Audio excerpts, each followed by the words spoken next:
اعوذ بالله من الشیطان اللعین الرجیم. بسم الله الرحمن الرحیم.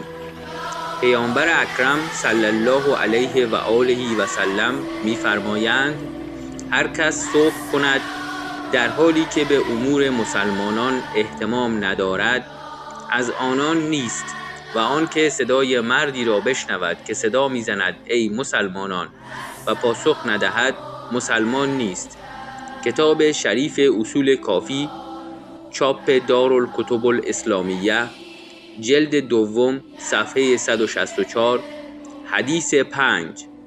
با توجه به حدیث شریف بالا، اگر به کمک خواستنهای مکرر علامه اللهیاری پاسخ ندهیم خودتان بگویید مسلمانیم یا کافر.